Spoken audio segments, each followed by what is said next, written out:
At maaari na po akong tumanggap ng inyong mga katanungan. Para po sa unang katanungan, Ann Soberano, Bombo Radio.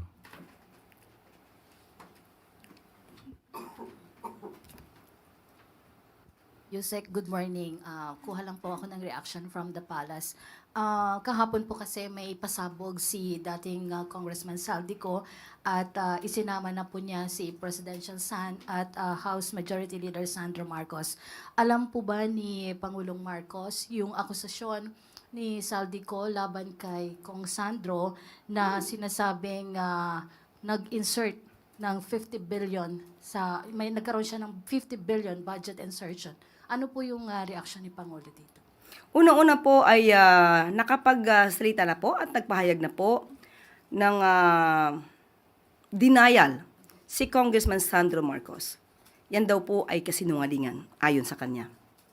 At sa atin naman po, bago tayo magbigay ng anumang tugon dyan, mas maganda po siguro na tapusin na muna kung siya man po yung nagsasalita ni Zaldico ang kanyang mga mensahe, ang kanyang mga di umanong mga kwento mula video 1, 2, 3 hanggang video 4 and 5.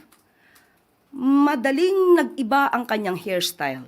Kaya tuwing makikita natin at masasabi natin ang mga inconsistencies, maaaring magbago rin siya ng kwento. So dapat matapos muna lahat ang kanyang mga sinasalaysay dahil sa tuwing mapupunan natin ang kanyang mga inconsistencies, sumasabay po ang kanyang pagbabago ng kwento sa pagbabago ng hairstyle sa video. Follow up lang, ma'am. Ma'am, may report din po ba ang Palasyo ng Malacanang regarding sa intelligence report na may nakikipag-ugnayan si Saldico sa grupo na gustong pumalit po daw sa gobyerno ng Marcos? Wala pa po tayo masasabi patungkol dyan. Wala po tayong update at tingnan po natin kung meron pong ganyan mga alingas-ngas. So, ibibigay ko po sa inyo ang update kung meron man. Salamat, Yusek. Thank you. Next is Julie Bay sa 1PH. Morning, Yusek. Yesterday po napaulatan na aresto si former presidential spokesman Harry Roque. May official communication na po ba or clarification yung palace tungkol dito? Sa ngayon po, nakausap po natin ang pamunuan po ng DILG at magbibigay na lamang po sila ng update kapag meron na po. So wala pa pong confirmation, ma'am? Yun po yung ayon sa DILG, hindi natin mako-confirm. Pati sa DFA ay wala pa rin pong confirmation. So magbibigay ng update kapag meron na po.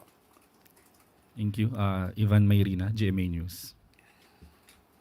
Sorry ma'am, balikan ko yung tanong ni Ann kanina. Sabi ninyo, kung siya nga po yun, can you elaborate? Are we expressing doubt that that is Zaldico?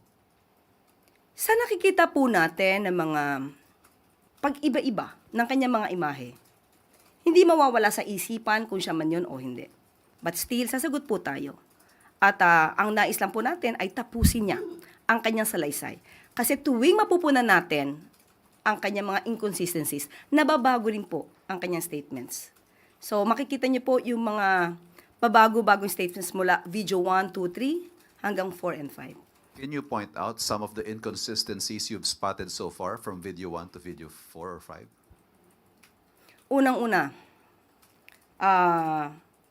hindi niya binanggit sa video 1, 2, ang sinasabing transaksyon ng 2022.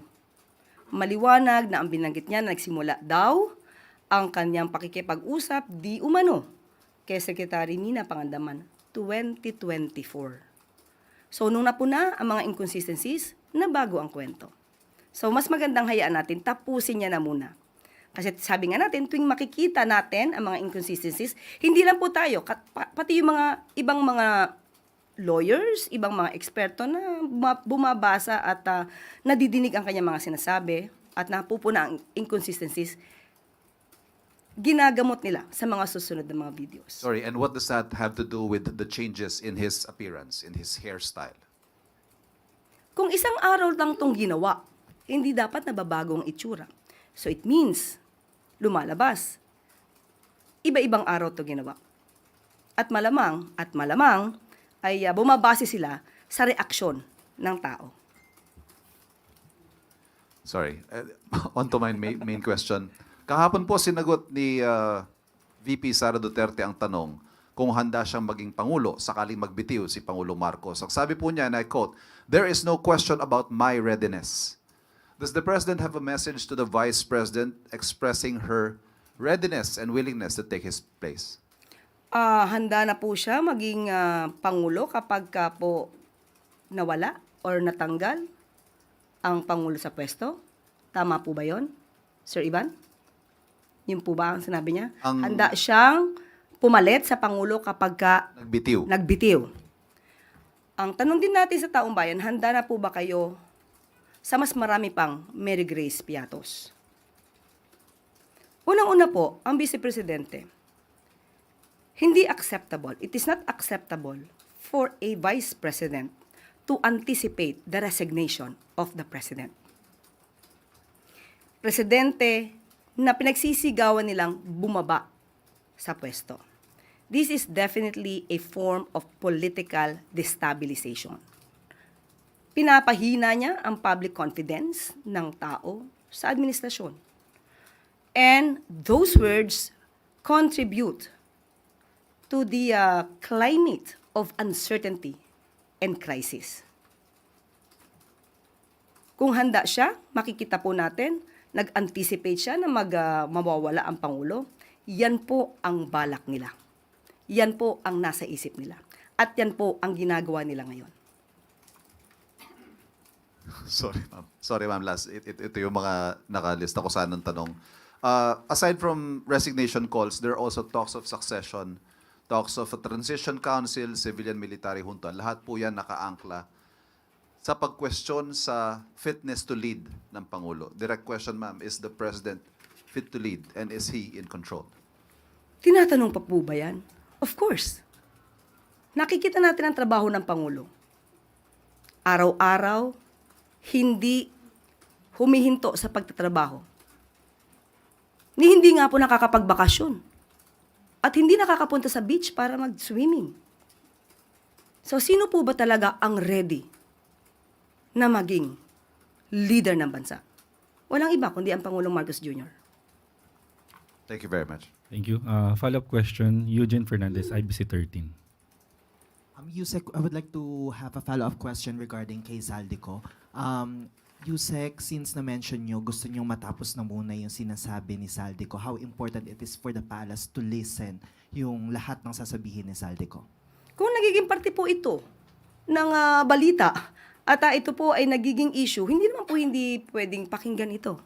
Kailangan lahat po na nangyayari sa bansa, basta po verified, pinapakinggan po ito. At kailangan din pong ikonsidera. So, kailangan matapos muna kung anong sinasabi niya.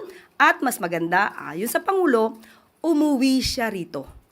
At dito niya, ikwento lahat yung nais niyang ikwento. Dahil kapag nagkukwento ka lang sa likod ng monitor, ang hirap tignan at i-assess ang credibility ng taong nagtatago lang.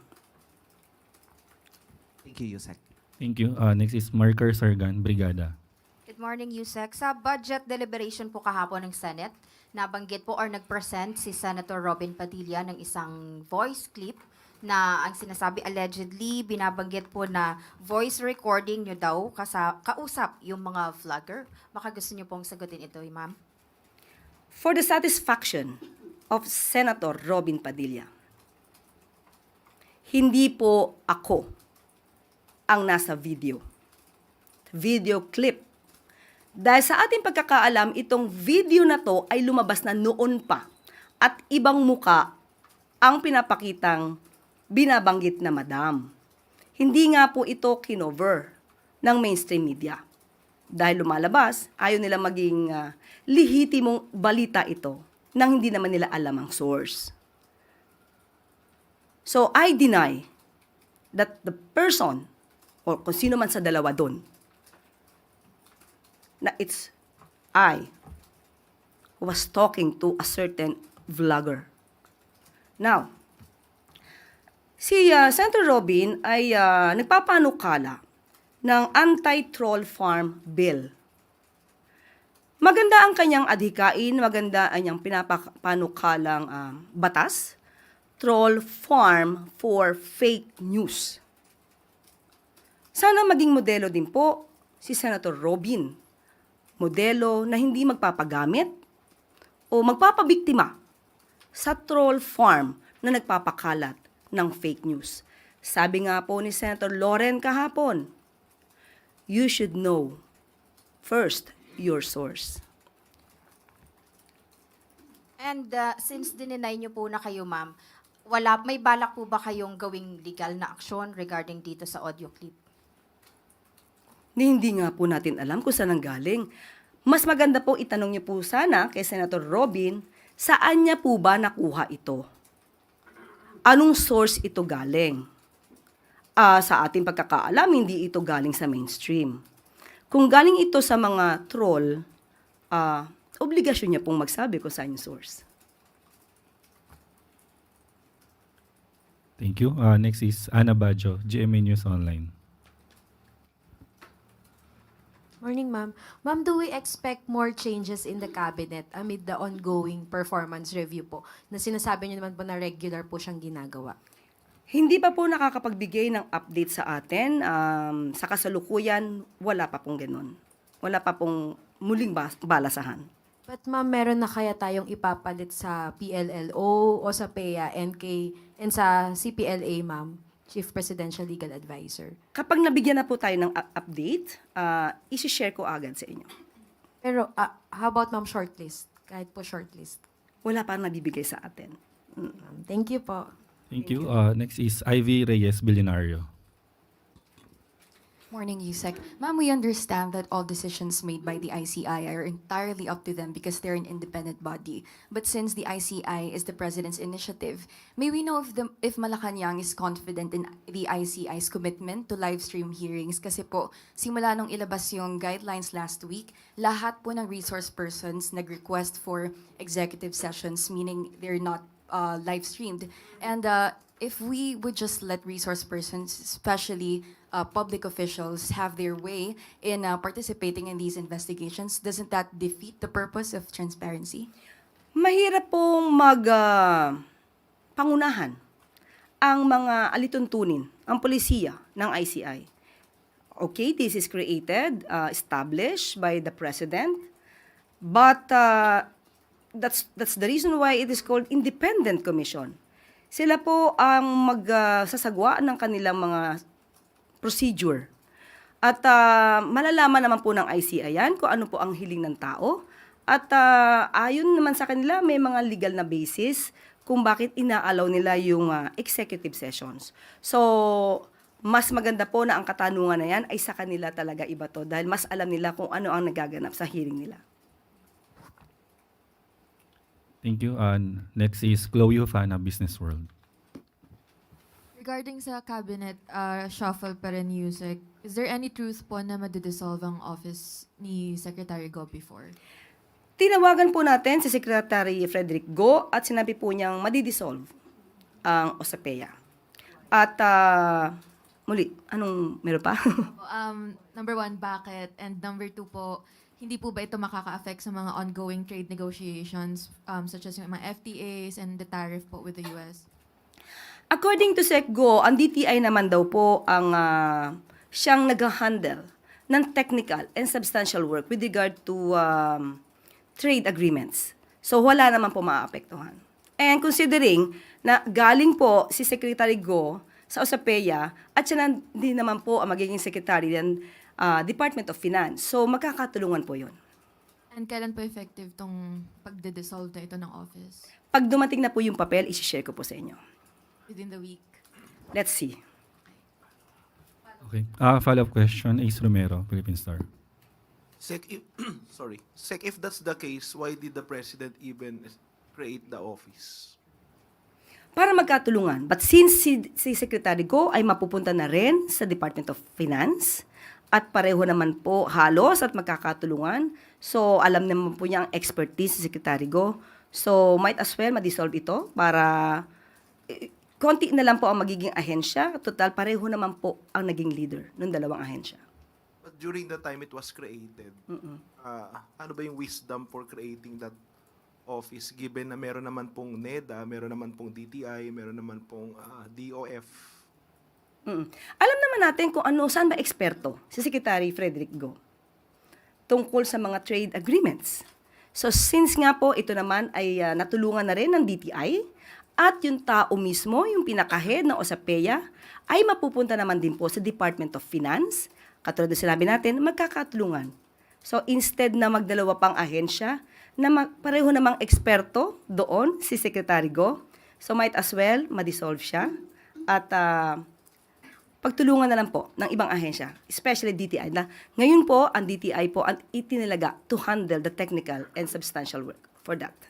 Salamat po. Thank you. That's the last question, Kuya Sec. Maraming salamat. Pangulong Marcos Jr. nakatakdang tanggapin ang ASEAN 2026 Coin at Philippine Festivals Coin series ngayong araw. Bilang pagkilala sa pagiging host country ng ASEAN sa 2026, nakatakdang ipresenta ng Bangko Sentral ng Pilipinas kay Pangulong Ferdinand R. Marcos Jr. ang ASEAN 2026 10 peso commemorative circulation coin mamayang hapon. Ang nasabing commemorative coin ay paghirang sa tungkulin ng bansa na pangunahan ang pagbubuklod ng Southeast Asian nations. Kasabay din tatanggapin ni Pangulong Marcos Jr. ang mga bagong disenyo ng 100 peso Philippine Festivals commemorative coins na nakatakdang i-release sa 2026. Tampok sa 12 commemorative coins ang iba't ibang detalye o detalyadong disenyo na sumisimbolo sa mga natatanging pistang Pilipino. Nilalayo ng mga commemorative coins na ipagbunyi at ipagmalaki sa buong mundo ang ating makulay na kultura, mga tradisyon at pagdiriwang. Huwarang lokal na pamahalaan at DILG regional offices nakatakdang parangalan ni Pangulong Ferdinand R. Marcos Jr. ngayong araw. Pangungunahan mamayang hapon ni Pangulong Marcos Jr. ang Subay Bayani Awards 2025 kung saan paparangalan ang siyam na local government units o LGUs at 3 regional offices ng Department of Interior and Local Government. Layunin ng nasabing parangal na kilalanin ang mga LGUs na nagpamalas ng natatanging husay sa paghihikayat sa taumbayan na makilahok sa mga programa ng pamahalaan at sa mas bukas na implementasyon ng local infrastructure projects. Kinikilala din ng programa ang naging ambag ng DILG regional offices sa pag-monitor sa mga initiatives ng mga LGU. Ang siyam na mga LGUs na paparangalan ay ang Mountain Province, Aklan, Zamboanga Sibugay, Pasig City, Science of Muñoz, Victoria City, Victoria Oriental Mindoro, Sumilaw Bukidnon at Magpet Cotabato. Samantala, ang 3 DILG regional offices naman ay ang National Capital Region, Eastern Visayas at Sorsogon. Ayon kay Pangulong Marcos Jr., mahalaga ang papel na ginagampanan ng mga LGUs at DILG regional offices upang masiguro na nababantayan ang mga proyekto ng pamahalaan. Ang Subay Bayani Awards 2025 ay itinatag noong 2021 na may layuning palakasin ang local transparency, accountability, at participatory decision-making ng local government units. At dito na po nagtatapos ang ating press briefing. Magandang araw para sa bagong Pilipinas.